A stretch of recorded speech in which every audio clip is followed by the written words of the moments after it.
India सिर्फ चावल, petrol और टेक्सटाइल्स ही एक्सपोर्ट नहीं कर रहा, बल्कि उसका टैलेंट और भविष्य को भी एक्सपोर्ट कर रहा है। भारत के 22% लोग क्यों छोड़ रहे हैं देश? Many students are getting ready to go to foreign universities. तो ऐसा क्यों हो रहा है कि अमीर लोग जो है भारत में नहीं रहना चाहते हैं? पिछले कुछ सालों में लोगों में एक अलग जुनून सवार हुआ है। वो लोग विदेशों की तरफ भाग रहे हैं। 2024 में 3 लाख से ज्यादा इंडियंस बाहर के देशों में माइग्रेट हो गए। ये नंबर चाहे देखने में छोटा लगे, लेकिन इसका मतलब साफ है। हमारे देश के इंजीनियर्स, डॉक्टर्स, आर्टिस्ट और सेलिब्रिटीज इंडिया छोड़कर दूसरे देशों में जा रहे हैं, वहाँ की जीडीपी में कंट्रीब्यूट कर रहे हैं। लेकिन ये बाहर शिफ्ट हो जाने का ट्रेंड अचानक से इतना कैसे बढ़ गया, और उससे भी पहले ये शुरू कब और कहां से हुआ? ये शुरू हुआ after US immigration and nationality act of 1965। इस एक्ट ने हाईली एजुकेटेड इंडियन प्रोफेशनल्स और टैलेंट्स के लिए कई नए दरवाजे और अपॉर्चुनिटीज के रास्ते खोल दिए, और तब से ही यूएस इंडियन माइग्रेंट्स का सबसे बड़ा बेस बन गया। लेकिन ये कहानी इतनी नई नहीं है, बल्कि 2000 साल पुरानी है। बाहर माइग्रेट होने का ट्रेंड 9th सेंचुरी से स्टार्ट हुआ। चोला एम्पायर के कारीगर, व्यापारी और पढ़े लिखे लोगों ने पहली बार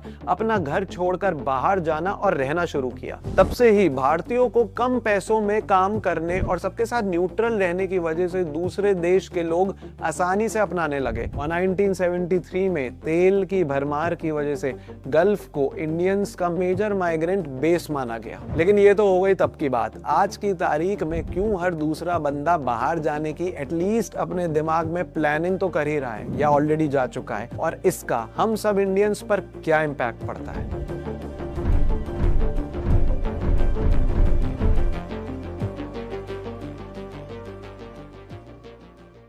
प्रियंका चोपड़ा, प्रीति जिंटा या दिलजीत दोसांझ जैसे कई सेलिब्रिटीज इंडिया में नहीं बल्कि बाहर की कंट्रीज में रहते हैं। सोर्सेज के अकॉर्डिंग विराट कोहली और अनुष्का शर्मा भी लंदन में सेटल होना चाहते हैं, और इसका रीजन ये बताया जाता है कि दोनों अपनी सक्सेस एंजॉय नहीं कर पा रहे और उन्हें पब्लिक में स्पॉटलाइट में रहना बिल्कुल पसंद नहीं है। लेकिन नॉर्मल लोगों का क्या बाहर जाकर सेटल होना जैसा लगता है वैसा एक्चुअल में होता है? ट्रेडिशनल सेफ हेवन्स जैसे कि कनाडा, ऑस्ट्रेलिया और आयरलैंड दिन ब दिन इंडियन माइग्रेंट्स के लिए अनसेफ होते जा रहे हैं। हाल ही में आयरलैंड में एक 6 साल की बच्ची के ऊपर हमला हुआ और उस पर गो बैक टू इंडिया के नारे लगाए गए। ये अटैक्स इतने बढ़ गए कि नोटिस जारी करना पड़ा कि अगर आप इंडियन हैं तो वीरान सड़कों पर अकेले ना जाएं। लेकिन इसके बाद भी क्यों लोग बाहर जाने के पीछे इतने उतावले हैं? अभी रिसेंटली रिलीज हुई शाहरुख खान की मूवी डंकी आपने देखी होगी, उसमें भी यही दिखाया गया है। बहुत से लोग डंकी रूट या इलीगल बैकडोर एंट्री के थ्रू बॉर्डर्स क्रॉस करके बिना लीगल परमिट्स के यूके, यूएस, कनाडा जैसी जगह पर पहुंचते हैं। इमेजिन करें कि आप 20 साल के हैं और आप बाहर सेटल होने के सपने देख रहे हैं। सख्त इमिग्रेशन पॉलिसीज के कारण आपके माँ बाप आपके लिए जमीन बेचकर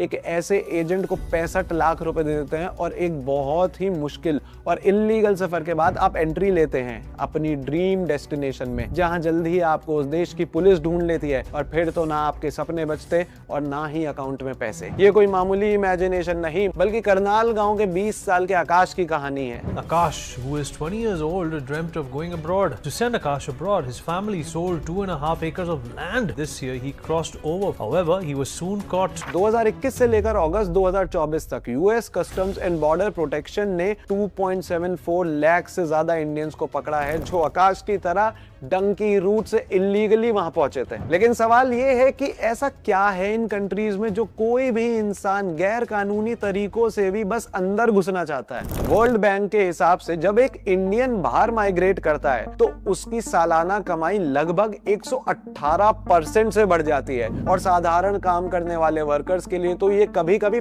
500% तक पहुंच जाता है। मतलब समझिए, जो बंदा यहाँ इंडिया में 20,000 कमा रहा है, वही यूएस में 1 लाख से भी ज्यादा कमा सकता है। ये सवाल और गौर करने लायक तब बनता है जब लोग सिर्फ डेवलप्ड कंट्रीज में ही नहीं बल्कि इंडिया से लोअर जीडीपी पर कैपिटा वाले देशों में भी माइग्रेट करते हैं। जीडीपी पर कैपिटा बताता है एक देश में एक इंसान की एवरेज इनकम क्या है, लेकिन ये कई बार सिचुएशन मिसलीड भी करता है, क्योंकि असल में सिर्फ मुट्ठी भर लोग ही इसमें कंट्रीब्यूट करते हैं। टॉप 1% कंट्रोल करते हैं 21.7% वेल्थ, बॉटम 50% के पास सिर्फ 15% वेल्थ है। मतलब अगर एक रूम में 9 लोग 10,000 रुपए कमा रहे हैं और एक आदमी 10 करोड़ रुपए कमा रहा है, तो एवरेज लाखों में आ जाएगा, और देखने से लगेगा कि उस रूम की फाइनेंशियल कंडीशन बहुत अच्छी है, लेकिन सच्चाई एक्चुअल में उसकी उल्टी होती है। दुनिया का second largest higher education system होने होने के बावजूद भी इंडिया की सिर्फ 5 यूनिवर्सिटीज टॉप 500 में आती हैं, जबकि यूएसए की 197 और यूके की 90 यूनिवर्सिटीज इस लिस्ट में हमसे ऊपर हैं। 2024 में लगभग 7.6 lakh Indian students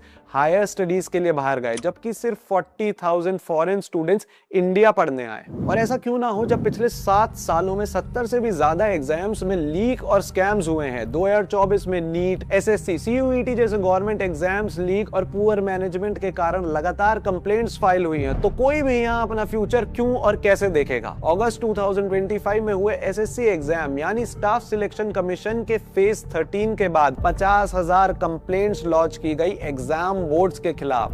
technical failure, last minute पर एग्जाम कैंसिल हो जाना या फिर एडमिट कार्ड आने में देरी हो जाना, ऐसी बातों पर जब टीचर्स और बच्चों ने प्रोटेस्ट किया तो उन्हें जवाब के तौर पर पुलिस की लाठी चार्ज का सामना करना पड़ा। जब इंडिया में mostly major exam computer based testing से लिए जाते हैं तो फिर क्यों सिर्फ 54% स्कूल्स में इंटरनेट और 57% में कंप्यूटर अवेलेबल हैं, जिसके कारण गवर्नमेंट का 13 से 17% पैसा एजुकेशन में अलॉट होने के बाद भी 1.5 लाख से ज्यादा गवर्नमेंट स्कूल्स में आज भी थोड़ी सी भी बिजली नहीं है। लेकिन फिर भी अगर आप बाहर पढ़ने ना जाकर यहाँ से डिग्री और जॉब लेते हो तो यहाँ का इंफ्रास्ट्रक्चर आपको मजबूर कर देता है दूसरे ऑप्शंस की तरफ देखने पर। एक बहुत ही टफ कंपटीशन क्रैक करने के बाद मान लो आपको बैंगलोर जैसे आईटी हब में जॉब मिल गई, गुड पे और काम भी आपको पसंद है। हफ्ते के 6 दिन में आपको ऑफिस में 9 to 6 बैठना है, लेकिन 2 से 3 घंटे आपके चले जाते हैं ऑफिस तक पहुंचने में। जहां देश के मेट्रोपॉलिटन सिटीज पुअर प्लानिंग के कारण पानी में डूबे हुए हैं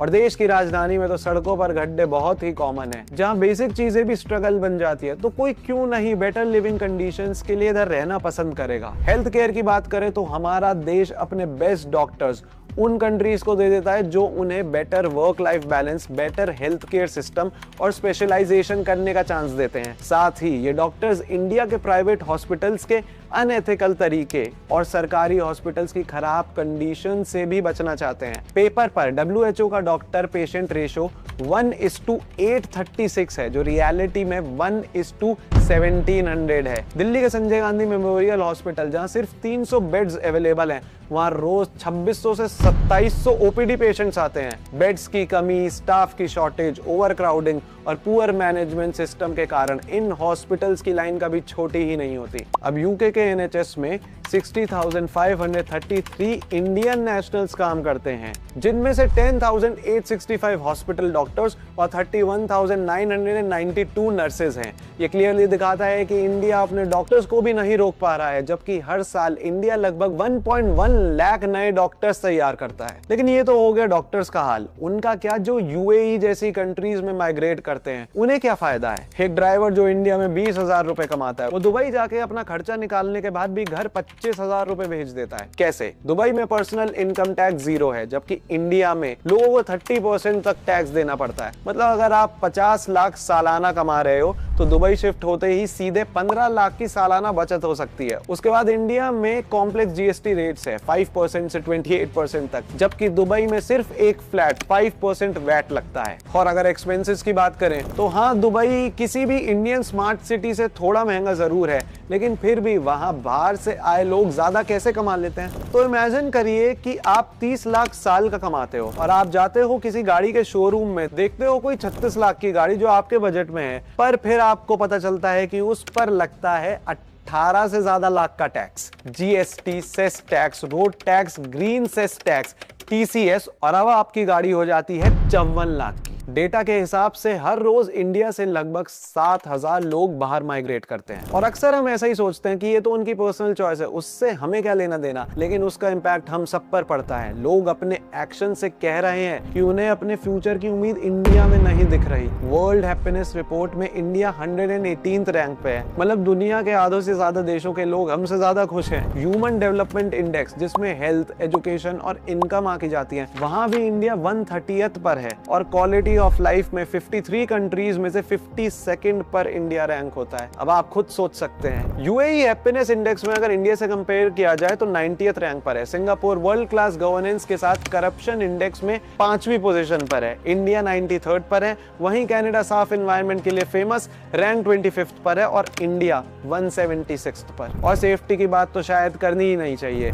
यहाँ आज भी रात के 9 बजे के बाद शहरों में लड़कियां सेफली नहीं चल सकती, लेकिन सरकार को इससे क्या, उन्हें तो बस कुत्तों को पकड़ने से मतलब है। ये सब काफी नहीं है क्या लोगों को बेटर लाइफ के लिए बाहर माइग्रेट कर जाने के लिए? तो दोस्तों, सक्सेसफुल इंडियंस के लिए ये चॉइस देशभक्ति और सेल्फ इंटरेस्ट के बीच नहीं, बल्कि ये चॉइस है एक तरफ इंडिया की क्लियरली पुअर लिविंग कंडीशंस को एक्सेप्ट करना या फिर उन बेटर ऑप्शंस को चूज करना जो दुनिया के और देशों में है। अब कुछ लोग बोलेंगे, अरे इस देश में रह के तुम इतना अगेंस्ट क्यों बोल रहे हो, इतना है तो देश छोड़ के चले जाओ। तो यहाँ मैं सभी को एक बात क्लियर कर दूं कि मेरा फिलहाल ऐसा कोई इरादा नहीं है, लेकिन मेरी तरह जो लोग इंडिया में रह रहे हैं उनके लिए ये इशू बहुत ही बड़ा है, क्योंकि हर साल जो 18,000 से भी ज्यादा हाई नेटवर्थ इंडिविजुअल्स इंडिया को छोड़ने का फैसला लेते हैं, वो अपने साथ अपने टैलेंट ही नहीं बल्कि इन्वेस्टमेंट अपॉर्चुनिटीज, एम्प्लॉयमेंट अपॉर्चुनिटीज सब लेके चले जाते हैं। तो सोच के देखिए, हमारे देश के टॉप स्किल प्रोफेशनल हमारे देश में ना रहकर दूसरे देशों में काम करे, वहां की प्रोग्रेस करे, तो क्या इसमें हमारा नुकसान नहीं है? आपको जानकर हैरानी होगी पर हर 1% स्किल्ड वर्कफोर्स ड्रॉप से जीडीपी ग्रोथ 0.5% कम हो जाती है। मोस्टली इंडिया के अमीर लोग, फैमिली ऑफिसेज और एंजल इन्वेस्टर्स अपना बेस दुबई, सिंगापुर में डाल देते हैं। इसका कारण है कम टैक्स और सिंपल रूल्स, जिनसे उनका पैसा सिक्योर और उस पर अच्छे रिटर्न मिल जाते हैं। इसकी वजह से चाहे पैसा फिजिकली इंडिया में हो, लेकिन लीगल और फाइनेंशियल ओनरशिप फॉरेन में होती है, इसलिए इंडिया को उससे ना इकोनॉमिक बेनिफिट मिलता है ना ग्रोथ का क्रेडिट। मतलब इंडिया में जो नई इनोवेशन होती वो या तो अब डिले हो जाती है या फिर फॉरेन कंट्रोल में चली जाती है। ये कहानी सिर्फ पैसे की नहीं बल्कि पूरा इकोसिस्टम वीक होने की है। लेकिन सबसे इंपॉर्टेंट सवाल, क्या इसे रिवर्स किया जा सकता है? शायद हाँ। चाइना ने 2008 में 1000 टैलेंट्स नाम का एक प्रोग्राम स्टार्ट किया था। साइंटिस्ट को करोड़ों के साइनिंग बोनस, रिसर्च फंडिंग, घर, फैमिली सपोर्ट सब मिला और इसका रिजल्ट हुआ कि 7000 से ज्यादा टॉप रिसर्चर्स वापस आए। 2017 तक उनका रिसर्च आउटपुट यूएस से भी ज्यादा हो गया। हम सबको समझना होगा कि असली डेवलपमेंट सिर्फ जीडीपी नंबर से नहीं होती, वो तब होती है जब सबको अच्छी एजुकेशन मिले, सेफ सड़कें हो, पॉल्यूशन कंट्रोल्ड हो और महंगाई भी कंट्रोल में रहे। स्पेशली पढ़ाई और दवाई देश में अफोर्डेबल हो सबके लिए। जितना भी हम टैक्स पे करते हैं इस देश में, उससे हमें फायदा हो और हमें दिखे कि वो कहाँ लग रहा है, क्योंकि अक्सर हम देखते हैं कि उससे बड़े बड़े लोगों के लोन्स माफ हो जाते हैं और उसका हिसाब हम आम लोगों को कभी नहीं मिलता। अगर ऐसे ही चलता रहा तो एक दिन ऐसा आएगा जब देश का सारा टैलेंट बाहर चला जाएगा और जो बचेगा वो होगा सिर्फ एक खोखला सिस्टम। बजट में हम बड़े बड़े वादे तो सुनते हैं, लेकिन अगर उन्हें पूरा ही ना किया जाए और टैलेंटेड लोग देश छोड़ते रहें तो कैसे बनेगा इंडिया सुपर पावर? आखिर में सवाल ये है कि क्या हम अपने देश के टैलेंट को ऐसे ही जाने देना चाहते हैं और टैक्स और महंगाई के बोझ के नीचे बस बिना कोई एक्चुअल बदलाव लाए जीना चाहते हैं, या हम एक ऐसा इंडिया बनाना चाहते हैं जहां लोग रहने को तरसे नहीं बल्कि रहने पर गर्व करें? सोचने वाली बात है। कमेंट करके नीचे जरूर बताइएगा आपके क्या व्यूज हैं। इस वीडियो में जो भी मैंने सोर्सेज यूज किए हैं उन्हें नीचे डिस्क्रिप्शन बॉक्स में डाल दिया गया है। मिलते हैं अगली वीडियो में।